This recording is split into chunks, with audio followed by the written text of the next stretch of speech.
Michael and Laura's lives looked like a dream from the outside, the kind of marriage people whispered about with admiration. They had a spacious home in a quiet neighborhood, two healthy children, and a steady rhythm of comfort that had been built over more than a decade together. Michael worked long hours as a real estate agent, closing big deals and attending late-night business dinners, while Laura managed the home with a sense of care that made her the center of the family. To neighbors and friends, they seemed like the model couple, sharing easy smiles at community gatherings, hosting barbecues in the summer, and sending out cheerful holiday cards that showed a family glowing with happiness. But beneath those smiling photographs and polished appearances, tiny cracks were beginning to form, cracks that only Laura could see, though at first she tried to convince herself they were nothing. It started with small things, the kind of details that most people would overlook. Michael had always been affectionate, quick to kiss her goodbye or text her during the day, but that warmth had started to fade.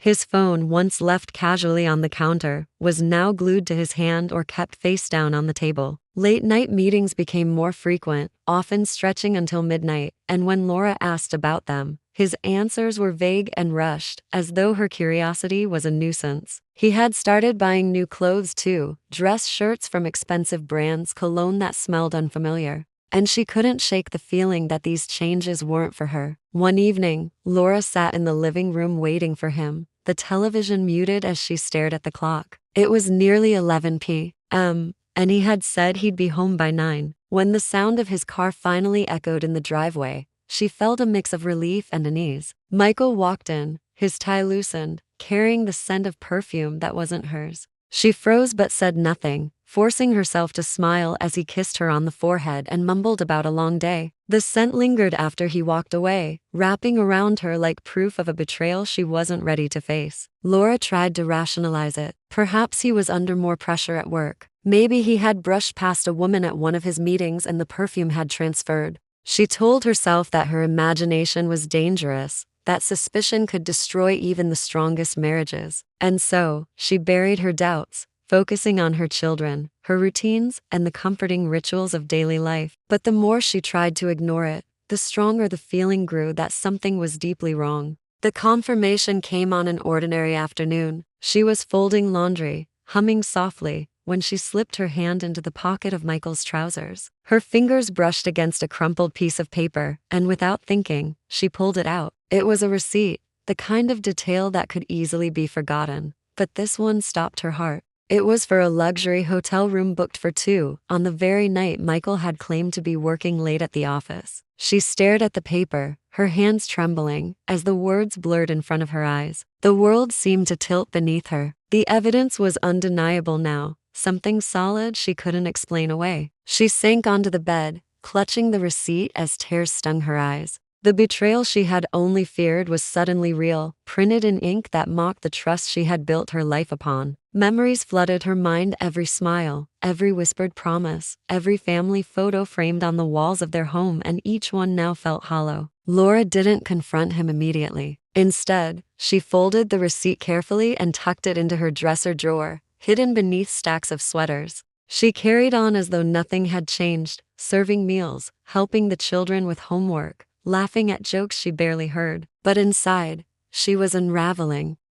The knowledge of his betrayal gnawed at her, keeping her awake at night, filling her with a mixture of fury, sorrow, and disbelief. She would watch him sleep, his face peaceful, while her mind screamed with questions he could never answer. Days turned into weeks, and Laura became hyper-aware of every detail. She noticed how often his phone buzzed with late-night messages, how he disappeared into the garage to take calls, how he grew irritated when she asked simple questions about his day. She tracked his schedule in her head, piecing together patterns that had once seemed harmless but now felt sinister. Every smile he gave her seemed forced, every embrace a performance. The trust that had been the foundation of their marriage was gone, replaced by an invisible wall that separated them in every room of the house. She tried to find comfort in her children, clinging to their laughter as a reminder that her life wasn't entirely broken. But even they could sense the change in her. She was quieter, distracted, often lost in thought while they spoke to her. Friends invited her to gatherings, but she declined, too consumed by the storm brewing inside her. The loneliness grew heavy, pressing down on her shoulders, until she felt she was carrying the weight of the world. The night that changed everything came without warning. Michael had left early that morning, claiming to have an important client meeting that would run late. Laura busied herself with dinner, setting the table for one, as the children were at a sleepover with friends. The house was unnervingly quiet, the silence broken only by the ticking of the clock. She tried to distract herself with television, with cleaning, with scrolling through her phone,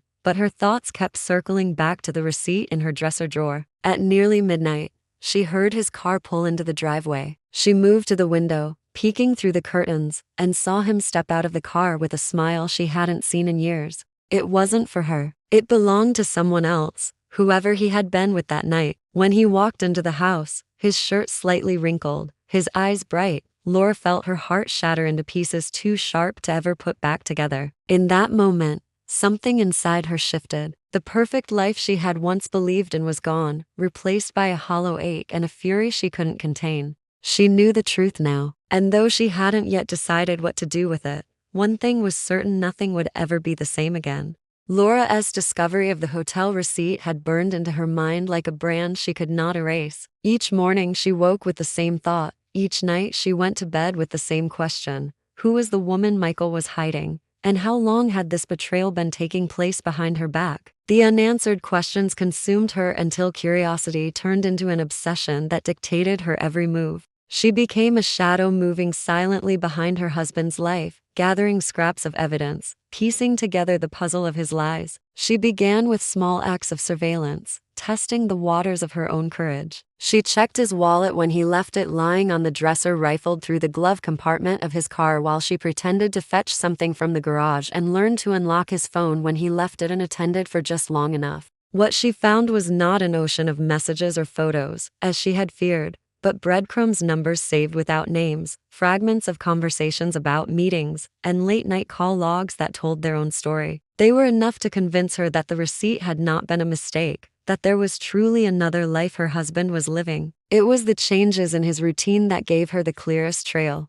Michael was suddenly busy on nights that had once been reserved for family. He began dressing differently on certain days, choosing freshly pressed shirts and a newer watch, his appearance polished in a way that seemed less for business and more for someone's admiration. On those nights, he came home with a glow in his eyes that didn't belong to her anymore. Laura could feel it in her bones, a sixth sense that sharpened with every passing day, telling her exactly when he was lying and when he was slipping away. One evening, as she folded laundry, she made a decision. She could no longer be satisfied with suspicions and fragments. She needed to see it with her own eyes, to rip the veil completely off and face the truth head-on. When Michael mentioned that he had a networking dinner scheduled after work, she nodded as though she believed him. But as soon as he left, she slipped on her coat, grabbed her keys, and followed his car at a careful distance. Her hands gripped the steering wheel tightly, sweat beading on her palms as she trailed him through the glowing city streets. Her heart raced, torn between the fear of what she might see and the desperate need to know.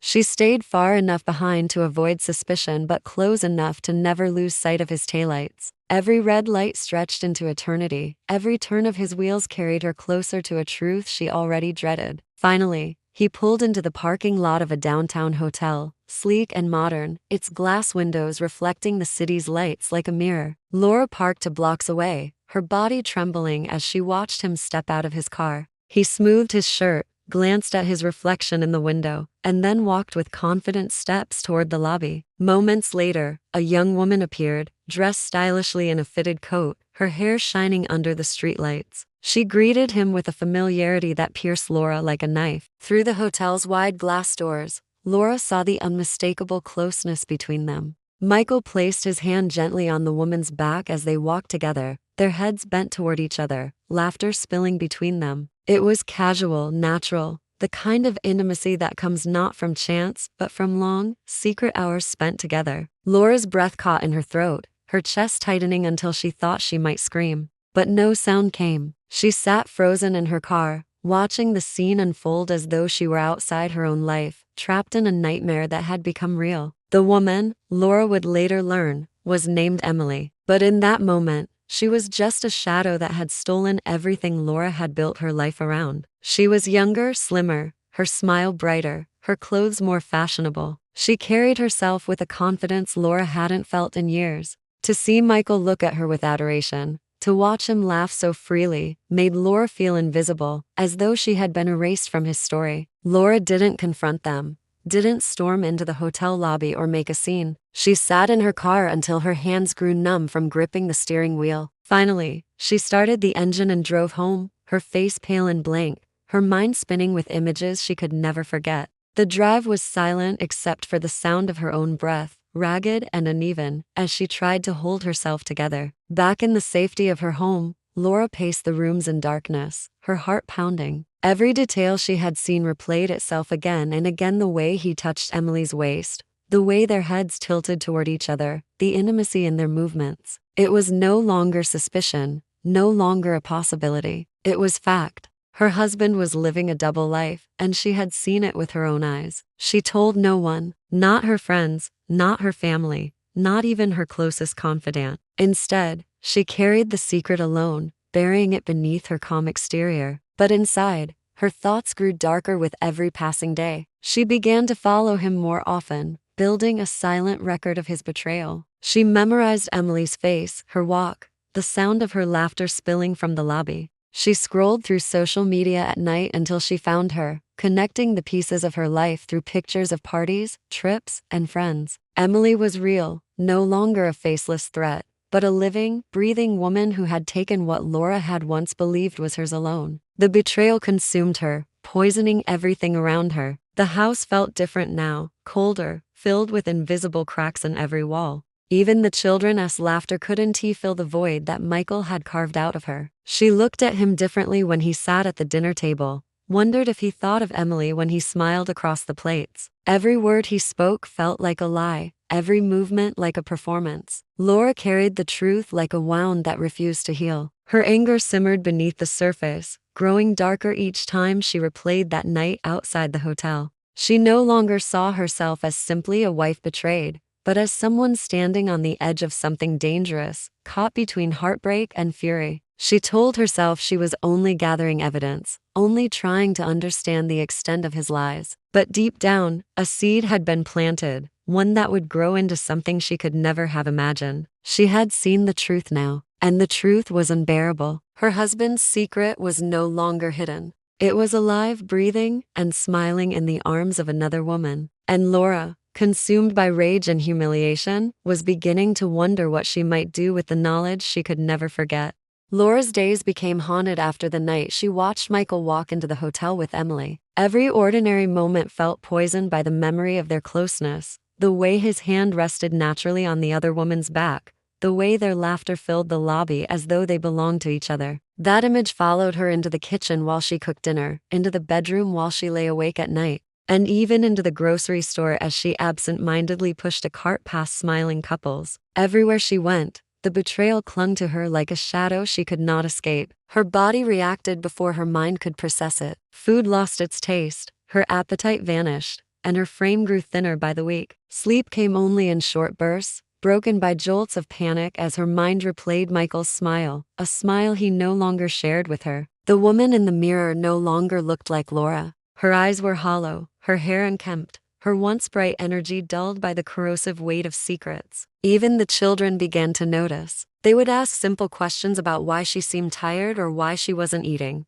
but she brushed them off with excuses. She could not burden them with the truth she carried like a wound. Her obsession with Emily deepened. At night, after Michael had fallen asleep, she sat with her phone glowing in the darkness, scrolling through Emily's social media profiles. She memorized the faces of her friends, the places she visited, the clothes she wore. Every photograph became a taunt, every smiling image a reminder that Emily was living a life she had stolen from someone else. Laura studied her like a detective, but with the bitterness of a woman who had been discarded. She noticed the confidence in her eyes, the way she posed with ease, and she compared it relentlessly to her own reflection, wondering when she had stopped being enough for Michael. Her anger grew sharper when she discovered financial details that confirmed the depth of Michael's betrayal. One afternoon, while managing the household bills, she noticed that money had been quietly transferred into an unfamiliar account. The amounts were not large enough to immediately raise suspicion but frequent enough to form a pattern. It was a slush fund, carefully hidden, and Laura's instincts told her it was meant for Emily. Perhaps for gifts, perhaps for weekend trips, perhaps even as a down payment for a future life they were planning together without her. The thought made her chest tighten with fury until she could barely breathe. The house that had once been her sanctuary now felt like a prison built on lies.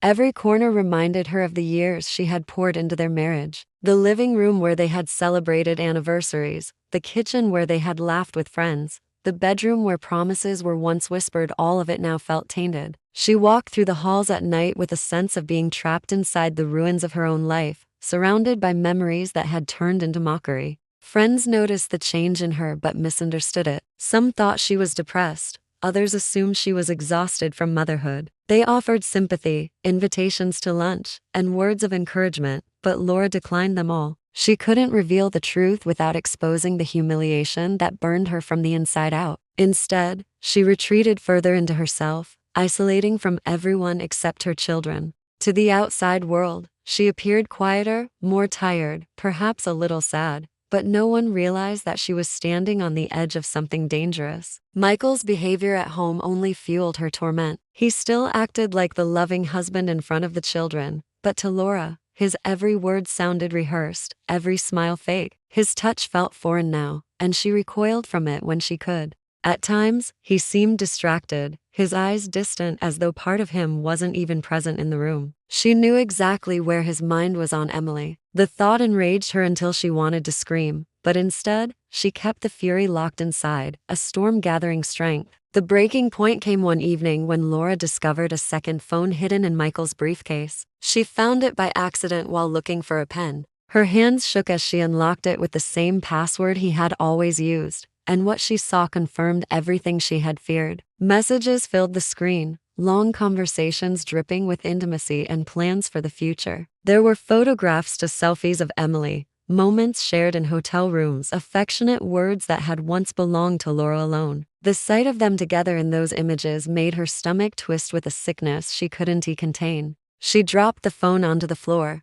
her chest heaving as tears spilled down her face. It was then that Laura realized she had been living in a fantasy of denial, clinging to the hope that this was a passing mistake, a temporary distraction. But it was not. Michael had built an entire second life, complete with affection, secrets, and promises, and Laura was merely the obstacle standing in the way of his happiness. The thought drove her to the edge of despair. Her mind became consumed with what to do next. Part of her wanted to confront him immediately, to throw the phone at his feet and demand answers he could never give. Another part of her wanted to reach out to Emily, to expose the truth of the man she thought she knew. But a darker side of her whispered that neither confrontation nor exposure would be enough. They had humiliated her, stripped her of dignity, and turned her home into a stage for lies. Simple answers would not undo the damage. Something more was needed, something final. Laura began to withdraw into planning. She didn't tell herself she was doing it, but her actions betrayed the path her thoughts were taking. She researched ways people had taken revenge on unfaithful spouses, scrolling through articles late at night when the house was silent. She looked up court cases, read stories of betrayal, studied the consequences of actions she couldn't yet bring herself to name. Her internet history became darker, filled with searches she would never have dared to make in the past. Everywhere she turned, the betrayal stared back at her. The children's drawings on the refrigerator felt like cruel reminders that their family was a fraud. The wedding photo in the hallway, once a cherished memory, now seemed grotesque. Michael's smile frozen in a lie that had lasted years. She avoided looking at it, turning her head whenever she passed, but the image lingered in her mind regardless. Laura knew she was approaching a breaking point. The anger that had been simmering inside her was no longer contained. It was boiling over, spilling into every corner of her existence. She could not eat, could not sleep, could not even breathe without feeling the weight of betrayal crushing her. The truth had devoured her life, and she was no longer the same woman she had once been. She told herself she was still in control, that she was only thinking, only imagining. But deep down, she knew she was on a path from which there would be no return. The betrayal had not just broken her heart. It had reshaped her into something unrecognizable. And in the silence of her home, while Michael continued his double life, Laura began to consider the unthinkable. Laura's mind no longer worked in the way it once had. What began as suspicion had turned into certainty, and what began as certainty had twisted into obsession. The knowledge of Michael's betrayal consumed her until every moment of her day revolved around it. She could not escape it. It followed her in the hum of the refrigerator, in the silence of the living room when the children were asleep, in the quiet spaces where her thoughts had room to fester. Anger and humiliation burned through her veins, a slow poison that refused to fade. By the time she uncovered Michael's secret phone and read the words of devotion he had given to Emily, something inside her snapped. She no longer saw him as her husband, the man she had once loved, but as a liar who had robbed her of years she could never get back. And she no longer saw herself as the betrayed wife. She began to imagine herself as judge, jury, and executioner. The thoughts came subtly at first. Disguised as fleeting fantasies she dismissed almost as quickly as they appeared. She would picture Michael's smug smile erased, his betrayal silenced, his double life ending not with a confrontation but with something permanent. At first, she recoiled at these thoughts, terrified of what her mind was becoming. But the more she replayed the images of him with Emily, the more those thoughts began to comfort her. They gave her a sense of power, a glimpse of control in a life where she felt powerless. Soon, what she once dismissed became the only thing she could think about. Her research grew darker. At night, when Michael lay beside her asleep, she scrolled through her phone with the glow lighting her face, reading article after article about poisons, accidents, and deaths that appeared natural. She read about toxic substances found in everyday household products, about cases where a spouse had quietly slipped something into food or drink without leaving immediate suspicion. Antifreeze kept appearing in her searches, tasteless, odorless, and deadly in small doses. It seemed like the perfect weapon hiding in plain sight. She learned that it could be mixed with alcohol without detection, and the thought chilled her even as it filled her with a sense of grim possibility. Days later, she walked into a hardware store and purchased a small container of antifreeze under the pretense of preparing for the winter months. Her hands shook as she carried it to the car, the weight of the container pressing into her palm like a dark secret. She hid it in the garage behind cleaning supplies, out of sight but never out of mind. Each time she opened the door, her eyes flicked toward it, and her heart pounded with both fear and anticipation. Her plan formed with unsettling clarity. Michael had a habit that made it almost easy. He loved to unwind in the evenings with a glass of red wine. Laura had poured him countless glasses over the years, and he never questioned it. It was part of their routine, a ritual of trust that now felt like an opportunity. She imagined slipping just enough antifreeze into his glass, watching him sip it slowly as though nothing was wrong, and knowing that within hours his body would begin to betray him just as he had betrayed her. The irony of it twisted in her mind, darkly poetic, the final act of a story she had not chosen but would now control. She rehearsed it in her head over and over again. She pictured the timing, the cleanup, the phone call to emergency services when he collapsed. She thought about what she would say, the panic she would pretend to feel, the tears she would summon to convince others of her innocence. She thought about the children, how she would shield them from the truth, how she would play the role of grieving widow until the world believed it.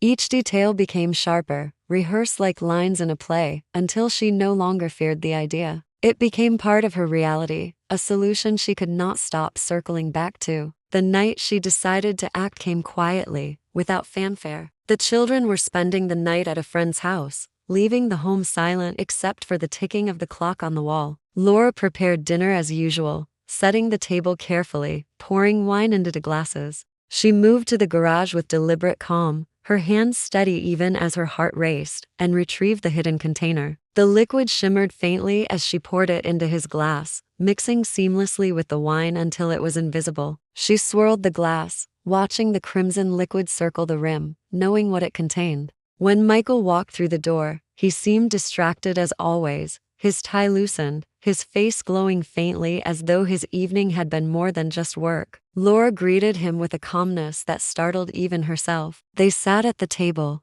eating in silence. She watched every movement of his hand, every sip of wine he took. At first, nothing changed. He spoke about work, about clients, about things she barely heard. But soon, the shift began. His words slowed, his body sagged slightly in the chair, his eyes growing heavy with confusion. He frowned, pressing his hand against his stomach, his face pale and uncertain. Laura sat across from him, her own glass untouched, her expression a mask she had perfected. Inside, her heart pounded so loudly she thought the whole house must hear it. This was the moment she had replayed endlessly in her mind, the moment when the power shifted completely. For once, he was not in control. She was. When his breathing grew shallow and his body began to fail him, Laura finally rose from the table. She moved around the kitchen slowly, wiping the counters, rinsing her own glass, cleaning carefully as though it were just another evening. Her movements were mechanical, rehearsed, part of a plan that left nothing to chance. She would wait just long enough, then she would make the call. She would be the frantic wife reporting her husband's sudden collapse, the victim of tragedy rather than the cause of it. But even as she moved through the motions, a storm raged inside her. This was not a simple act of revenge anymore. It was the destruction of everything she had once known, the unraveling of a life she had built with her own hands. The betrayal had forced her here, but she had chosen the path that turned her from victim into something far more dangerous. By the time she picked up the phone to dial emergency services, Michael was beyond saving. His body lay slumped, his life extinguished in silence. Laura spoke into the receiver with a voice that trembled, convincing enough for the operator on the other end. Help was sent, but it was already too late. In the hours that followed, as paramedics moved through the house and neighbors whispered outside, Laura played her part perfectly. She cried, she trembled, she answered questions with the shock of a woman who had just lost her husband. But beneath the mask, beneath the rehearsed performance, she knew she had crossed a line from which there was no return. She had done the unthinkable, and now there was no way to undo it.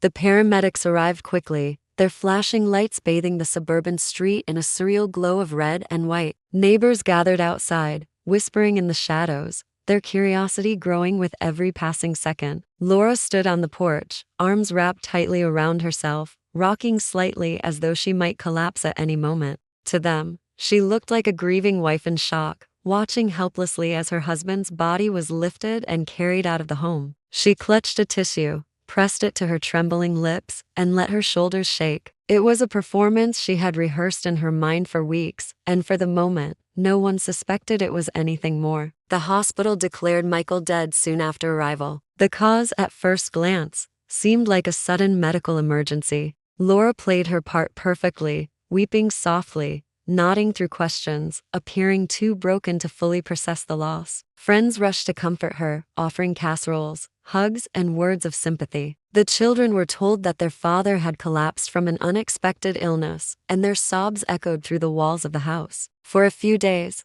Laura almost believed she had succeeded. The world saw her as a widow, not a killer. She told herself that maybe it was over, that maybe she had managed to outwit fate. But fate has a way of unearthing secrets, no matter how carefully they are buried. The autopsy began with routine tests, but the medical examiner quickly noticed inconsistencies. Michael had been in good health, with no history of heart problems or serious conditions. His sudden collapse didn't align with his medical records. When toxicology reports were ordered, the results revealed a disturbing presence: ethylene glycol, the chemical compound found in antifreeze. The amount detected could not be accidental. It was lethal. The investigators returned to Laura's house with a different perspective. What had once seemed like a tragedy now looked suspicious. They searched carefully, combing through every room. In the garage, hidden behind a stack of cleaning supplies, they found the container of antifreeze Laura had thought was safely concealed. Its cap was unscrewed, its contents slightly less than full. It was evidence too damning to ignore. Laura's carefully crafted fad began to crack. She was asked to come to the station for routine questioning. And though she tried to maintain her composure, the detectives noticed her trembling hands, her darting eyes, her hesitations. They already had her internet history, which showed late-night searches about poisons and methods of murder. They had the financial records that revealed Michael's secret transfers, a motive buried beneath betrayal and resentment. Piece by piece, the puzzle came together, and Laura was at the center of it. When she was finally arrested, the community was stunned. The neighbors who had pitied her days before now whispered about her with disbelief, struggling to reconcile the image of the quiet, devoted mother with the reality of the crime. Her children were placed with relatives, their lives shattered by the sudden loss of both parents in different ways. The home that had once been filled with laughter now stood silent, a monument to secrets and lies. The trial drew wide attention, each detail painting Laura in darker shades. Prosecutors described her as a woman consumed by rage, someone who had planned her husband's death with cold calculation. They showed the jury her search history, the antifreeze container, and the toxicology report that left no room for doubt. They showed photos of Michael with his children, framing him as a man whose life had been stolen, no matter his flaws. Laura sat in the courtroom, her hands clasped tightly, her face pale, her eyes fixed on the table in front of her. She never looked toward Emily, who had been called as a witness to confirm the affair. Emily testified with trembling hands, admitting the relationship but insisting she had no idea how far things had gone between husband and wife. Her presence only fueled the story's scandal, but it did not save Laura. The defense tried to portray Laura as a woman pushed to the brink, a victim of emotional devastation who had lost her grip on reality. They described the humiliation, the betrayal, the collapse of a life she had given everything to. But sympathy was not enough to erase the facts. The jury deliberated for less than a day before returning with the verdict: guilty of first-degree murder. The sentence was harsh but expected: life in prison without the possibility of parole. Laura's reaction was eerily calm, as though she had already resigned herself to the outcome long before the words were spoken. Her children cried in the gallery, their voices carrying through the silence of the courtroom, and Laura finally broke, tears spilling down her face as she reached toward them, though she was quickly led away in handcuffs. In prison, Laura became just another name among many, her story reduced to whispers and newspaper clippings. She no longer had a home, no longer had children to tuck in at night, no longer had the life she had once fought so hard to maintain. The betrayal had destroyed her marriage, but it was her own actions that had destroyed everything else. She had wanted justice, revenge, control, but what she was left with was emptiness and regret. Emily vanished from the city soon after the trial, unable to endure the constant gossip and scrutiny. She moved quietly, changed her job, and tried to bury her involvement in the affair that had ended in tragedy. But no matter where she went, the shadow of the story followed her. She would always be remembered as the woman at the center of the scandal, even though she had never imagined it would lead to death. The house where it all began was eventually sold, the walls repainted, the memories buried beneath layers of fresh paint and new furniture. Yet the neighbors never forgot what had happened there. They drove past slowly, recalling the night of flashing lights, the whispers of betrayal, the moment when a seemingly ordinary family unraveled in the most shocking way. Laura had once believed she was doing what she had to do, that she was reclaiming power from a man who had stolen her happiness. But in the end, she lost more than Michael ever could have taken. She lost her freedom, her children, her reputation, and the very identity she had once clung to so tightly. She was no longer the wife betrayed, she was the woman who had crossed the line from heartbreak to murder. The story closed not with justice, not with healing, but with tragedy on every side. A husband dead, a wife imprisoned, children left without parents, and a community forever marked by the secret that tore a family apart. Laura had discovered her husband's affair, but what she chose to do afterward ensured that she would be remembered not as a victim but as the architect of her own destruction.